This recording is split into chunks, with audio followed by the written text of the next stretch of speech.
Welcome to Closer to Venus. I'm Johnny Burke, and today's guest is Holly Duckworth. She is a psychotherapist, hypnotherapist, and author of the Finding Trilogy, Surprising Wisdom, Healing and Growth from the Higher Self. Her work involves the use of QHHT, which is Quantum Hypnosis Healing Technique, to query the higher self to gain understanding and to create change. And today, we will be talking about how she uses this technique to gather insight about why we are here. Holly, welcome back to the program. Hi, John. Thank you. Great to be talking to you again. Yes, it is. It's good to have you back. So I'm sure that you've got some goodies in store for us, so we're going to jump right into it. QHHT, this was developed by Dolores Cannon. What prompted you to learn about this technique in the first place? Yeah, so first, like most of my clients, I became a fan of Dolores in general. So I got introduced to her books through a tragic situation. So about 13, almost 14 years ago, my son was, at the time, he was 20 and was incarcerated in a very challenging situation for a DUI. And he found one of her books in jail. And I had never heard of her before, wouldn't have heard of her before in the circles I was running in. So in one of our rare phone calls, he said, "Hey, Mom, check out this book." And it was Dolores Cannon, Convoluted Universe, Book 4. So middle of the series, random book. She's written a bunch. Yeah, 21. She's written 21 books. She's still writing them, even from the other side of the veil. Julie is finding more and more in the filing cabinet. All right, we're going to have to talk about that as well since you brought it up. Yeah. Very cool stuff. Is it true that with QHHT that you only need one session? Yeah. I've been practicing QHHT now for 13 years. I was lucky enough to train with Dolores before she passed in 2014. I've never actually counted the number of sessions I facilitated, but just a rough estimate, we do about 100 a year, so about 1,300 sessions, over 1,000 sessions for sure. And I've had 5 people come back for a second session in 1,300 sessions. Now I get an email every week. Hey, this issue is back, or I have a new question, or whatever. And my immediate response is, when's the last time you listened to your recording from the session, from your first session? And then I'll get an email back a day or two later and going, oh, yeah, my answer was on there. So the higher self, which is who we're working with in QHHT, soul, oversoul, consciousness, whatever name you want to apply, they know what you need 5 years from now, 10 years from now. It's pre-recorded for you, so you never need a second session. Now, those 5 people that came back for a second session, they all came back to me, different people over different points of time came back and said, Holly, it's like I'm living in a whole new universe. I have all new questions. Okay, come on in, we'll do a second session. But most people never need a second session. Now, how is it different from conventional past life regression, or is it very similar? There's got to be something different about it. Yeah. So we might use past life regression in the process of a QHHT session. The higher self might take you to a parallel life, a future life, an eternal life. So we don't necessarily visit a past life in QHHT, and it isn't about that at all. The point of the hypnosis in the QHHT session is having a direct conversation with your soul, with the higher self. And so basically, while your body is laying on the bed in my office and your conscious mind might be observing, it might not be aware, it might be very aware. Even if it's aware, it's just an observer. And then through you're channeling your own higher self, and I'm having a conversation with the higher self through you while your conscious mind is out of the way. Okay. So when you say higher self, is this an entity that lives on the other side of the veil or not necessarily? How does that work? So in every session I ask, because I want the answer to that question to be on the client's recording. At the very end of the session, after we've answered all their questions, and these are questions about physical health, emotional health, life decisions, relationships, past, present, future, doesn't matter. A very long conversation. You're in hypnosis in a QHHT session for 2 to 3 hours. So that's how in-depth of a conversation we're having. And at the very end of this conversation, I'll always ask, who are you? How would you describe yourself to Mary or to Bob? And I get all kinds of fascinating answers. They'll say, I'm her true self. I'm the one who's always been with her. I'm the part of her that is in eternity. I'm the part that's always been with her. I'm the one that's her without fear. So these are the kinds of answers we get. And of course, humans have all sorts of names for that. Whatever your belief system is, it might be soul, it might be just consciousness, whatever your belief system, whatever label your belief system applies. But it's basically the eternal part of you. Got it. All right. There's a lot of places that QHHT can take you and the client, as it were. And one of them is obviously life between lives. But is it plausible that our souls chose this incarnation and everything and everyone for the group? Is that true? Yeah. Yes, and there's free will. Three-dimensional Earth is a unique place, a unique type of incarnation where we get to experience free will. So we come into this kind of incarnation, and there's all other kinds of incarnations, other dimensions, other planets, other types of life that aren't human life on this planet, in this dimension.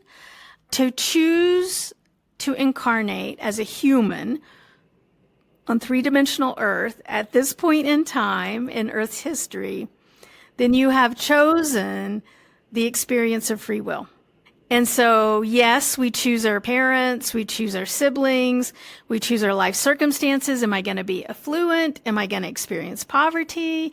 And am I going to experience this kind of culture, that kind of culture? And am I going to experience this human 3D life as a man, as a woman? All of that we choose, all of that set up.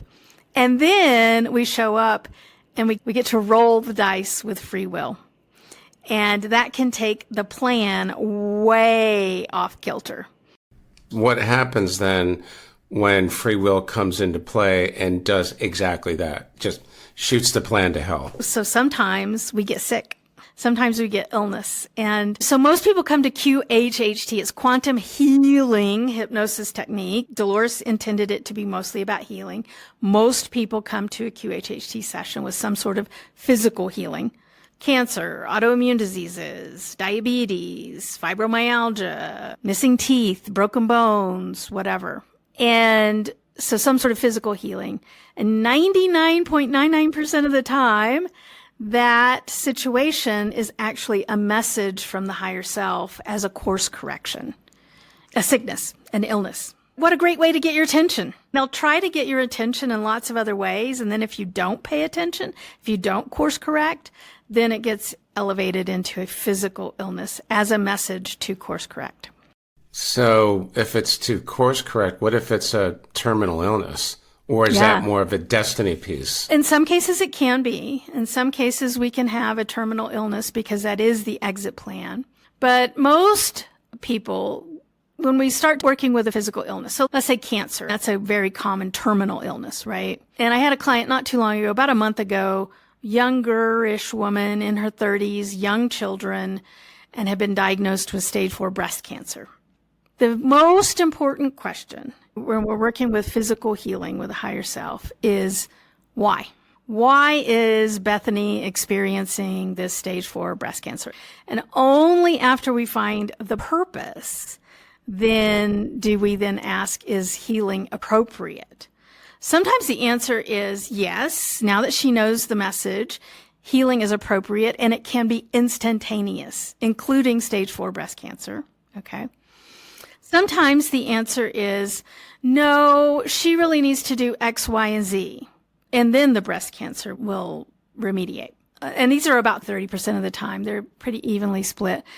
Another 30% of the time, the answer is no, she needs to keep the cancer because blah, blah, blah, whatever the reason is. So this client of mine a month ago, Bethany, real person, real situation, She wasn't taking care of herself. She had this subconscious belief going on that she learned from her mom, because she was a mom of young children, that she had to be a martyr. She had to give up on all of her self-care. And that wasn't the intention of her life. And so the entire point of the breast cancer from the higher self perspective was, you need to take care of yourself before you take care of your kids. You need to be healthy for your kids. So she had to flip her belief system literally 180 when it came to her own self-care. And that was the point of the cancer. So all in all, and I know that we've talked about this before, but it seems like when we're in the in-between space, we pick our family, we pick our parents, our siblings, circumstances, and so on. Isn't that just like casting a movie, casting a stage play? It is. It is. And with free will, is that somewhat similar to, let's say, an actor who goes off script and just starts improvising? And bombs the play for everybody. Right? For everybody. Yeah. For the audience, for the other players. Absolutely. Yeah. If we're really intuitively attuned, you're going to feel it. But unfortunately for a lot of us in our modern life, we have so many distractions that we lose our attunement to our own intuition. And every day, John, I am serious. Every single solitary session, not 99.99, 100% of the time, the higher self will say that the client needs to meditate. Okay. Daily for 10 minutes, 10, 15 minutes. Not a lot, not any sort of fancy Buddhist retreat kind of thing. Just a simple sit for 10 minutes every day and quiet your mind. And that helps you listen. That reconnects you to your intuition.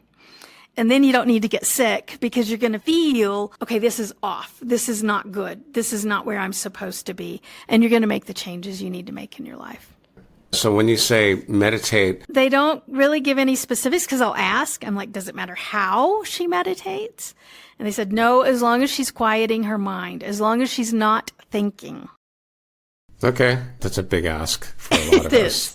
It is. It is. So we're here for a purpose, right? How do we find out what that purpose is? So that's the first book I wrote in the trilogy is Finding Purpose, Surprising Wisdom from the Higher Self. I wrote it early on in my QHHT career because, number one, I was freaked out at how common that question came up. What is my life purpose? Like so many clients had that question. And then I was even more freaked out because the higher self had the same answers. And so I went and studied 438 sessions and the answer to what is my life purpose for those 400 plus sessions. And I found out there was only 4 different life purposes. Now there's some outliers in there, but the vast majority of those people had only one of these 4. And then that really freaked me out. And so I was like, oh my gosh, I have to yell about this from the top of the mountain because your life purpose is one of these 4. It's that simple. And the 4 are and these are in ascending frequency. So the least frequent is life as experience. So you're here, you chose to incarnate for some specific experience. So this is usually like to be a mom or to be a dad or to find the cure for cancer or whatever, to do something, to have some sort of experience. So that's the first one. The second one is to be of service, a life of service. The purpose is service. And this is back to your analogy of the play or the movie. This is the character actor. Okay. This is the supporting actor. And so you've agreed to incarnate to help someone else with their primary life purpose. So you're here to support them. The most frequent example is a parent of a disabled child. Okay. The parent is the supporting character. The soul that chose to incarnate in a disabled body is the primary character. Okay. Yeah. The third kind is to be or bring love into this dimension. Love being divine love. Okay. God love, source love. And so the entire purpose is to be a shining beacon of love in the world. That's it. Okay. To just spread love in the world. Is that the same thing as being a light worker or not Yeah. necessarily? It is. Usually, yeah. Yeah. Usually. Absolutely. Or a way shower, right? Yes. Yes. Yes. The beacon, right? And then the most common, the fourth kind, over half of these 400 plus sessions, this was the answer. What is Mary's life purpose? What is Bob's life purpose? What is Julie's life purpose? On and on, over 200 times. To be, period. To be the only Mary that's ever been Mary. To be the only Bob that's ever been Bob. To be the only Julie that's ever been Julie. And so to bring your unique experience to create this experience of diversity that we experience as humans. To be the only you that's ever been. Case study might be like David Bowie. There's only one David Bowie. Exactly. Yeah. Who's ever been David Bowie before? But also you and me. The ordinary, what Dolores would call digging potatoes life. You're here doing your thing, having your family, enjoying your career, your profession, bringing gratitude to every minute. That's it. That's all. That's it. It can be that simple. Yeah. Now, let's talk about forgiveness, because everyone tells you about forgiveness, but they don't tell you how to do it. Yeah. What are your thoughts? Yeah. So that's the second book in the trilogy, Finding Forgiveness, Surprising Healing from the Higher Self. So I started to notice that a lot of the physical healing, especially for really serious disease, serious situations, involved forgiveness. And so when we hold on to anger, judgment, shame, and guilt, it literally makes our body sick. Okay, so it's just, your body is resonating. So think about shame. Your body is resonating at that frequency of shame. And those cells, you've heard of Dr. Emoto, and they've proven it over and over again, that you can shift to the vibrational frequency of water, which is what most of your body is, through thought. And if you're constantly bombarding your own body with a vibrational frequency of anger, judgment, guilt, or shame, you will make yourself sick. And so the antidote to those things is then forgiveness. And ultimately, we can definitely extend forgiveness for others. We can definitely receive forgiveness from others. But ultimately, all forgiveness is self-forgiveness. So it's really about forgiving yourself.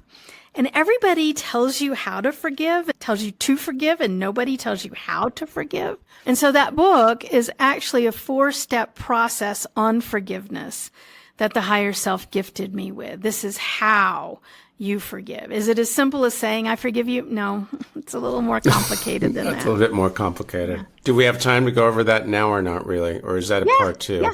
That's a really important component in all of this spiritual world, because what are the things we hear about the most? Love, compassion, forgiveness. And people do talk about forgiveness a lot, but they don't really tell you quite how to do it. Exactly. So here's the 4 steps. And again, this is from the higher self, not me. I wasn't not even remotely brilliant enough to come up with this. So step 1, they say, is see, accept, release, and move. Okay. So see is seeing the situation from all sides, including the higher self side. Okay. So maybe I grew up in a family and I'm estranged from my mother, let's say.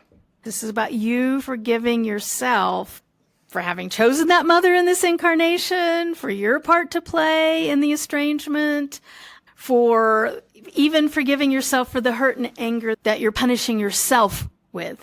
It doesn't necessarily mean you reconnect with your mother. It doesn't mean that you have to say anything to your mother. This is about you doing your inner work in association with that experience. Okay. So the first thing you're going to do is you're going to see that experience from all sides. Your side, your mother's side, the casual bystander's side, your other family member's side, and the higher self side. Okay. Even the eternal side. You're going to look at that. We're going to see everybody's perspective in that estrangement. Step 2, accept. You're estranged. It's not going to be different. So we're going to accept the situation as existing as it is. It's an experience. And the experience is in the moment. We're having that experience. Not we had that experience. We're having that experience. Okay. And then the third step is to release, to understand that the hurtful words, the shameful behavior, the things that caused the estrangement, they happened in the past. So those aren't existing and they can be left in the past. So there are real emotions happening in the now. That's the accept. But then we need to release those memories of what happened in the past. We can accept the current state emotions without grasping and hanging on to the actions of the past.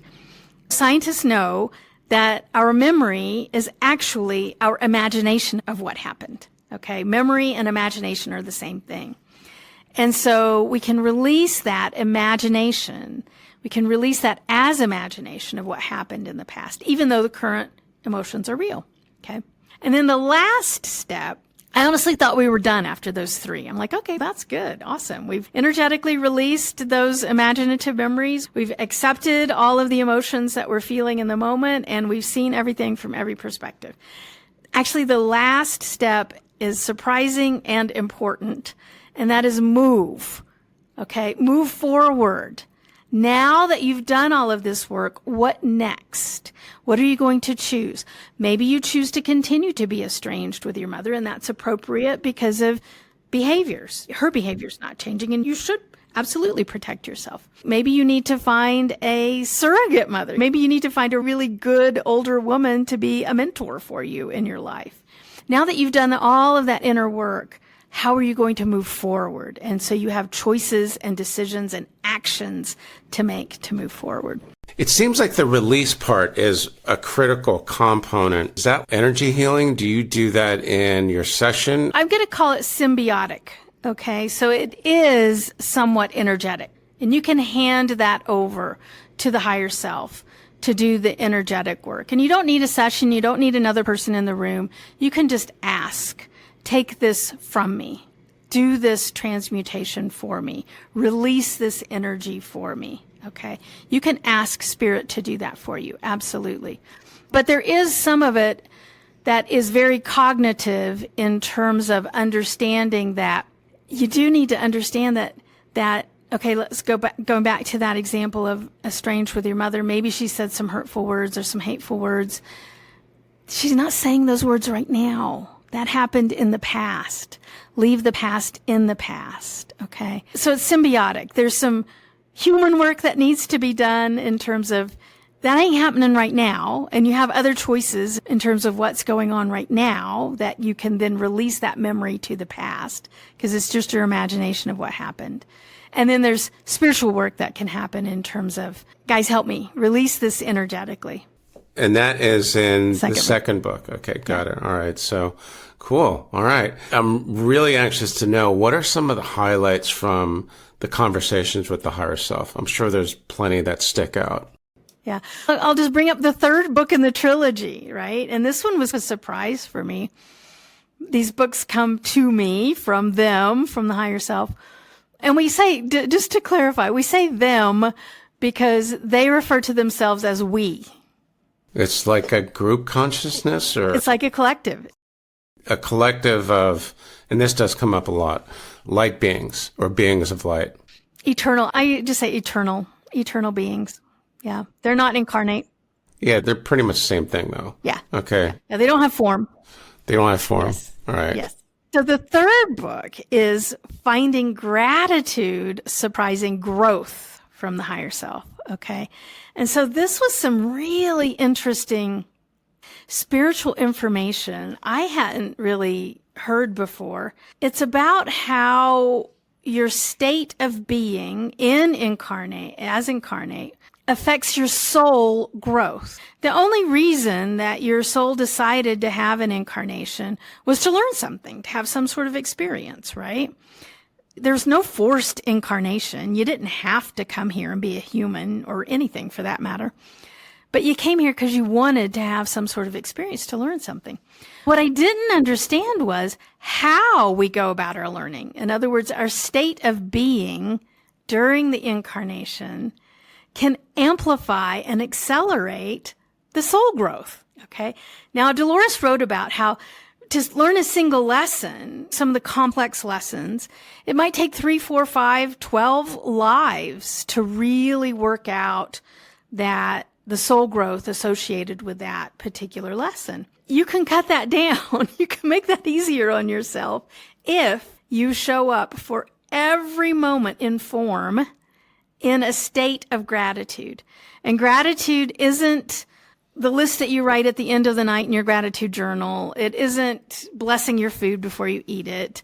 Gratitude from the higher self standpoint is being grateful for being in the vibrational frequency of gratitude, of being open and welcoming of every experience, recognizing that most experiences aren't pleasant, and yet we can have gratitude for them in the moment. And that amplifies and accelerates soul growth. Okay, and gratitude is another important component in the spiritual journey. What do you say to someone that has difficulty generating or trying to feel gratitude? Start small. Have gratitude for sunshine. Have gratitude for a warm cup of tea. Have gratitude for your fuzzy slippers. But it's not about the thinking about, okay? It's the feeling. So I can say, oh, I'm enjoying this warm cup of tea. Or I can even sit silently, sip my tea, and just feel how wonderful that moment feels for me.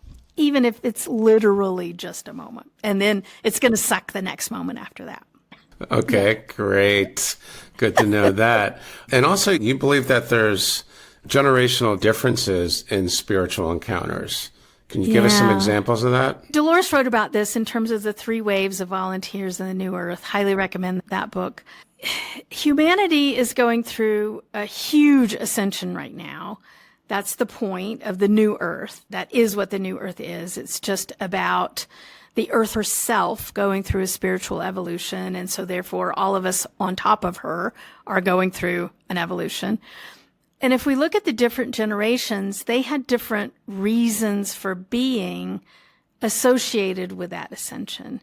And I think about like my mom's generation. So my mom was born in 1943 in the middle of the war.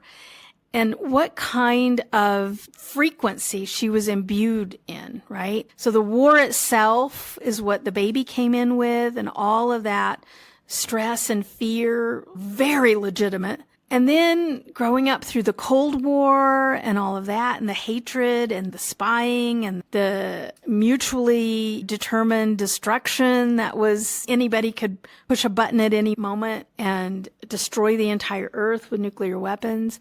Growing up in that, and what were even the capacities for humans that chose to incarnate in that kind of frequency?